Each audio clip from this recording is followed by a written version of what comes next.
Good evening and welcome to Ridgecrest Talk. This is the Thursday night version.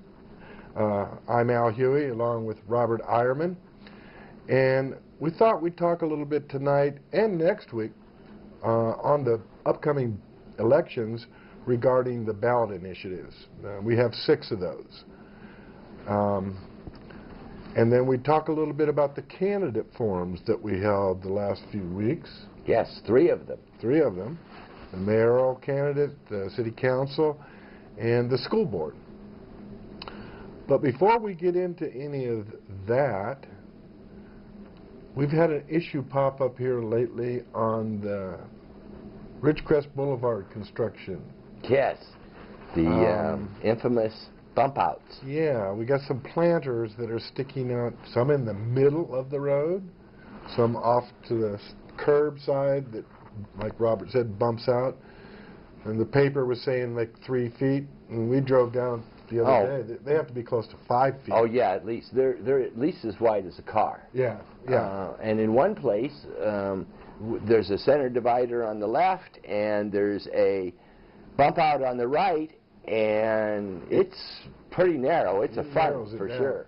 And then what if you got a car getting ready to go through there and a bicyclist in front of the car, and he has to swerve out to go around it, so he's coming out into the traffic? Yeah, I see that as a big problem. Oh, yeah. And I see nighttime as a big problem. I mean, I don't know what's going to be on those, if anything, if we're going to have enough street lighting, but nobody really expects a curb in the middle of the road. It was fully vetted. Oh, yeah, that's right. It was fully vetted with the citizenry. At least that's what the council says. Right.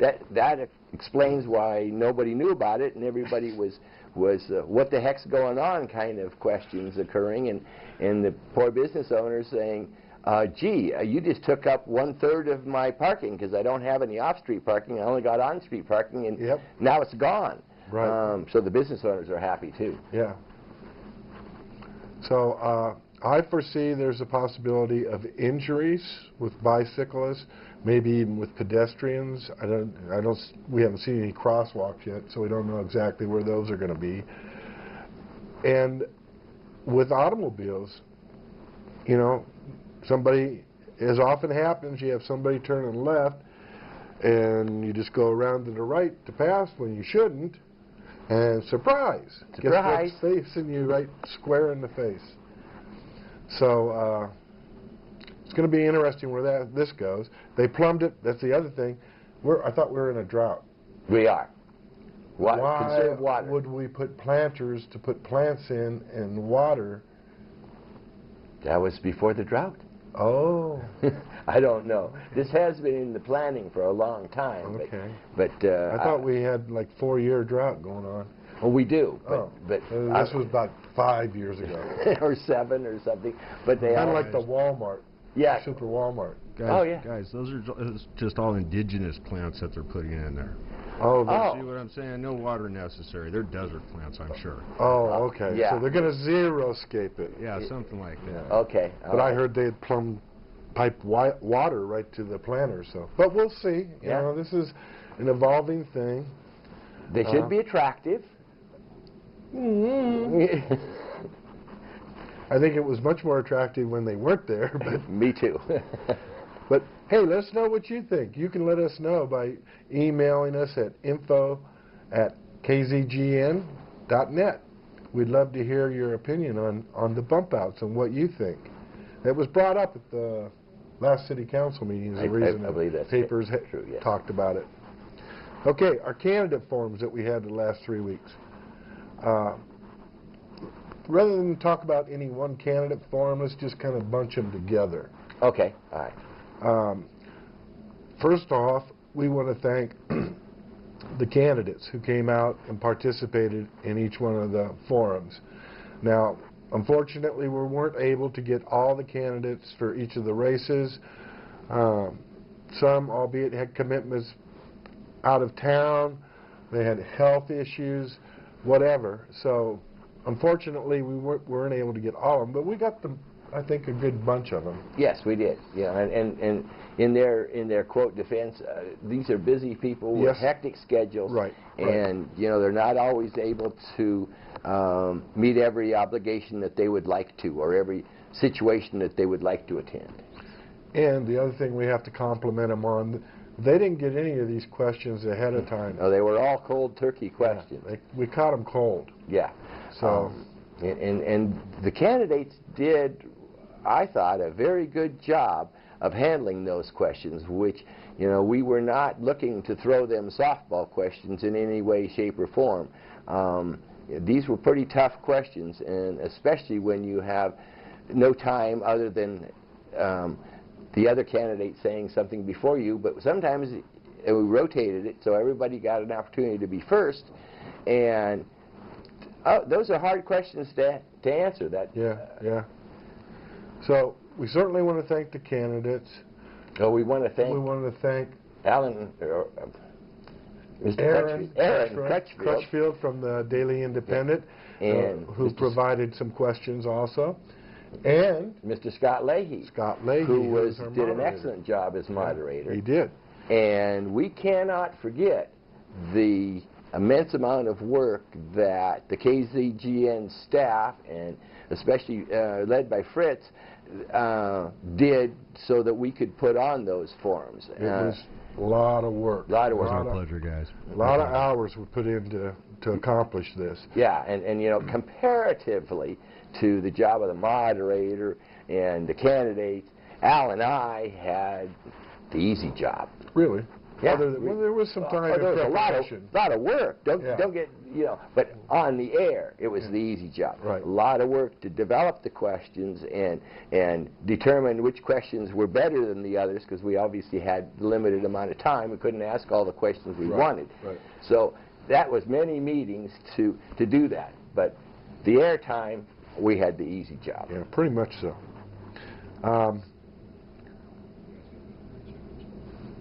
We're going to go to break here in just a little bit, so let us know what you thought of the forums. If you hadn't seen them, you can go to YouTube and you can view them there. Yes. Just do a KZGN candidate forum, and they should pop up there, and you can look at them. And don't be afraid to send us suggestions of what we could have done better, more of, less of, whatever.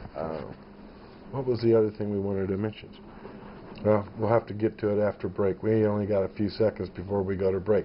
But stay tuned. We'll be right back with more, and we're going to get into the ballot initiatives and maybe a little bit more on the forums. Yeah, a little bit more.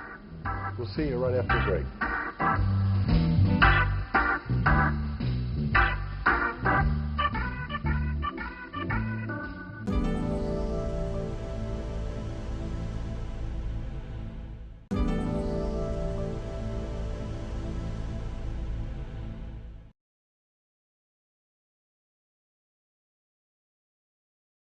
And welcome back to the Thursday evening edition of Ridgecrest Talk. I'm Robert Eierman, along with co-host Al Huey, and we've been talking about the candidate forums that we did, 3 of them, and so I think, Al, you had something to say about audience participation. There was one disappointment that all of us had here. We made it available for people to be able to call in questions over the air and email in questions, and we just didn't have the participation we were hoping we would get from that. So maybe the next time, 2 years down the road, if we're still here and we do this again, we'd like to see more participation.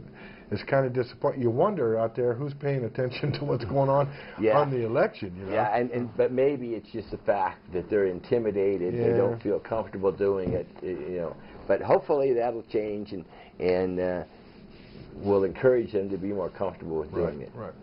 And then you had something on one of the questions. Yeah, the question that one of the questions that was asked, that it was very interesting, that got absolutely diametrically opposed answers from the mayoral candidates as we did from the council candidates. The question was, some people believe that it would be a good idea if all votes by the council on discussion and action items would not apply to consent items should be done by a concealed ballot, like is done at most county, state, and federal levels.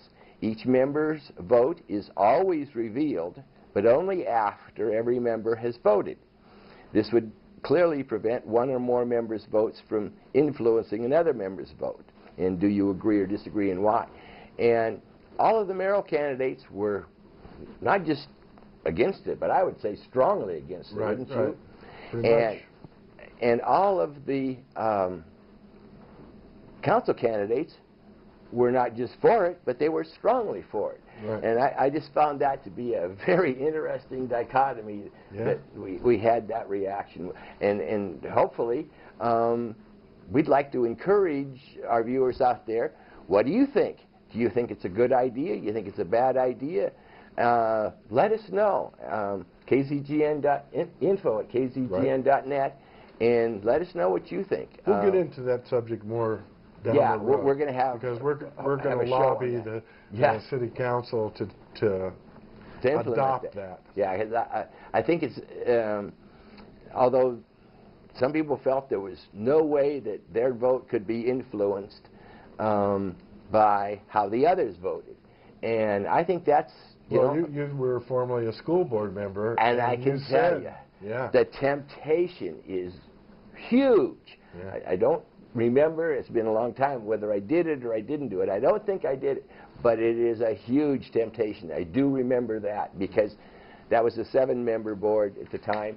And if you have 4 people that have voted before you, wow, you have a free vote. And you can either throw your support to that group that maybe later you want them to throw support your way, you know, typical politics, although that's... Scratch my back, I'll scratch yours. That's not the way I like to see politics done, but it's typical. And or you can make a statement by voting the opposite way. It doesn't make any difference. There's enough votes already to pass it, so you get what I would call a free vote. And if we had a system where you didn't know what your fellow board members, how they were voting, I think you would get more honest votes. Yeah. That's my opinion. Yeah.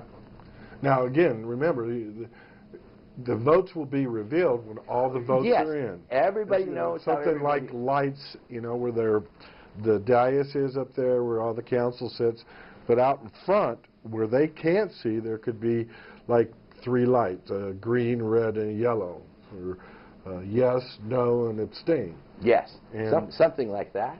Sure, but we got to make sure that they can't see the reflection in the... Right. You would wait till everybody has voted, and then there would be a switch that the city clerk throws that turns those lights on after the votes are all in. Everybody sees how every member voted, right? And the clerk could go through how each member voted, since they can't see the lights. Right. She has to, for the record, anyway. That's right. Right. And like I say, I just think it would lead to more honest votes. I do too. I do too. And there wouldn't be any influence one way or the other. No free votes. No statement votes. All right. Well, let's get into these ballot initiatives. They are so much fun. Oh, absolutely. We have 6 of them on the ballot, and we're probably only going to cover 1 or 2 tonight, and that'll be Proposition 1 and Proposition 2. Proposition 1 is a water bond funding for water quality, supply, treatment, and storage projects.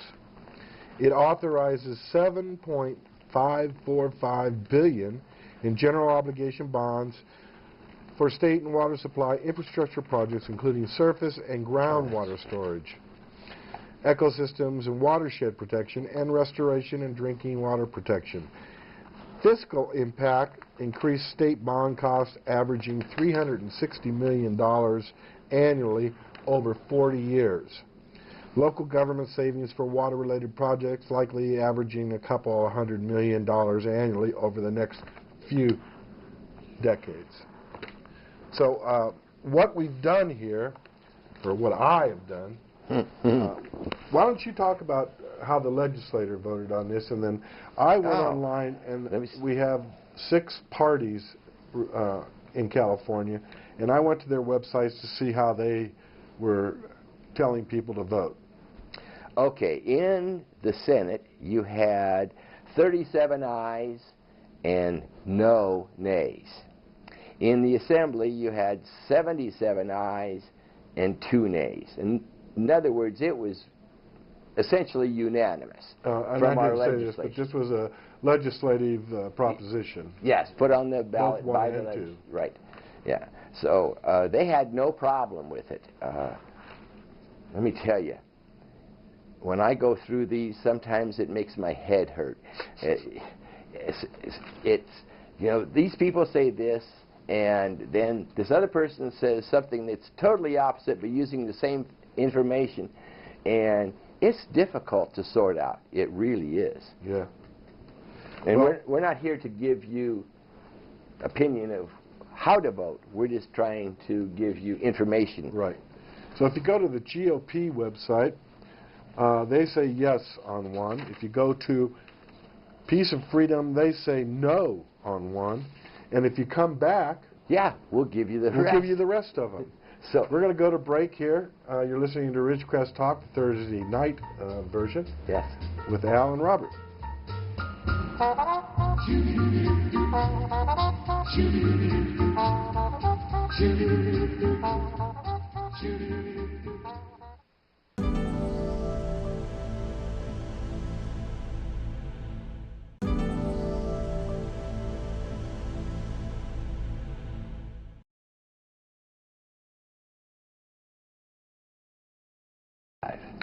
All right, welcome back to Ridgecrest Talk, Thursday night with Al and Robert. We were going over Proposition 1, which is that water-bound issue. And I said at the end, before we went to break, how some of these parties in California were recommending that you vote. GOP, again, was yes. The Peace and Freedom Party was no. The Libertarian Party was no. And the Green Party was opposed to it, no. Democrats were in favor of it. The Republicans were in favor of it. And the Republicans, I said that, GOP, well, they were in favor of it. Yes. So, and I guess it makes sense with GOP and the Democrats saying yes the way the vote was in the legislature. Yes, and then there's a lot of environmentally conscious groups that are in favor of it. Ducks Unlimited, American Rivers, Natural Resources Defense Council, and let's see, there was a couple others. The Audubon of California. By the way, the League of California Cities is in favor of it. California, what a surprise. Yeah, California State Association of Counties, the California Citrus Mutual.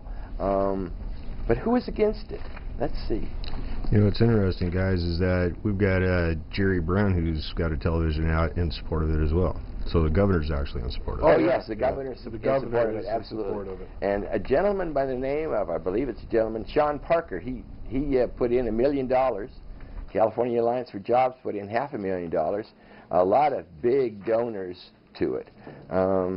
Opponents, Representative Wesley Chesborough and Representative Tom Donnelly were the only legislators to vote against it.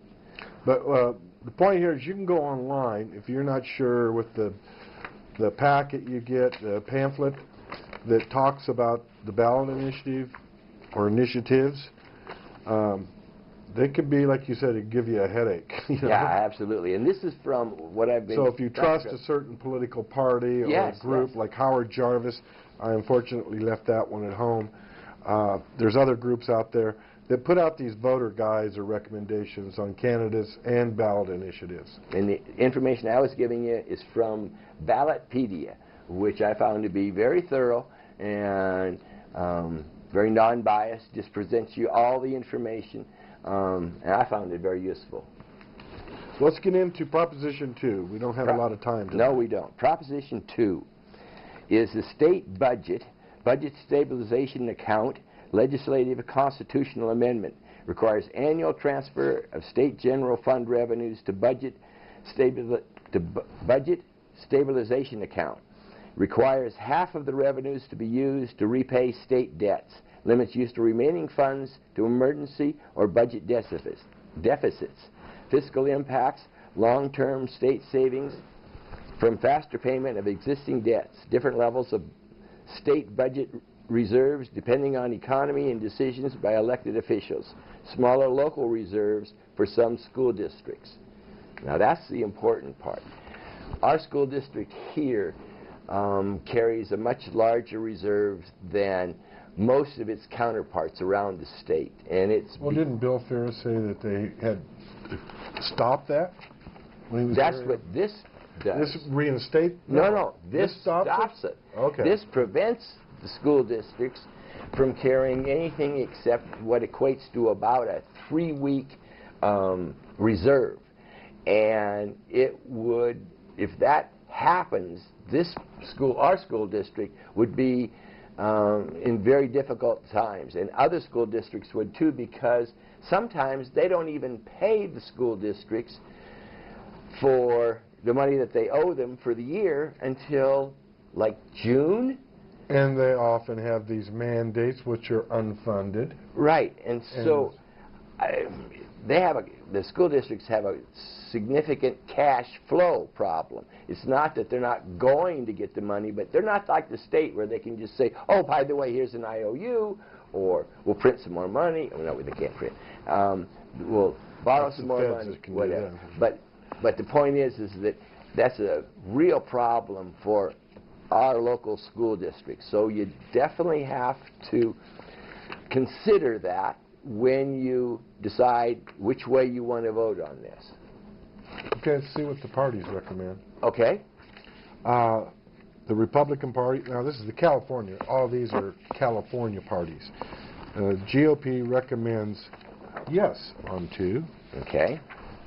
Peace and Freedom Party says no on 2. Libertarian Party says no on 2. I'm getting a trend here. Yeah. Green Party says no on 2. The Democrats say yes on 2. So League of Women Voters says yes on 2. Howard Jarvis Taxpayers Association says yes on 2. League of California Cities says yes on 2. Howard Jarvis said yes on 2? Howard Jarvis says yes. And I think what they're looking at is it forces the state to pay down their deficit. Oh. So in that context, it is a really good thing, in my opinion, also. Not that counts for anything. But they'll find a way around it, I'm sure. Yeah, I'm sure. But what I found concerning was the discussion that we had with Bill Ferris. Yeah. Now, I believe there is a bill, and I don't remember the name of it, excuse me, that rescinding this, maybe? That is going to come along behind this, if this passes, and exempt either some or all of the school districts, or allow them to have more reserve. So maybe coupled with that, this gets a little bit more palatable, in my opinion. Fresno County Democrats, they even get down to that level. Who opposes it? Let's see if I can find that. Lots of. Sean Parker put in $1 million to this one too. And this is all info you got off the internet, right? This is all from Ballotpedia, which is really pretty good. The list of supporters is huge. Oh, I don't find much opposition to it at all, interestingly enough. Except, like I said, please consider what Bill Ferris had to say relative to our local school district. And if you come back next week, we're going to finish out the initiatives. There's 4 left. There's 4 left. And we'll talk about those. We're probably, maybe, possibly going to have some guests here that we'll discuss those with. So, see you next week. 46. Have a great week. Yeah, and come back. See us again next week.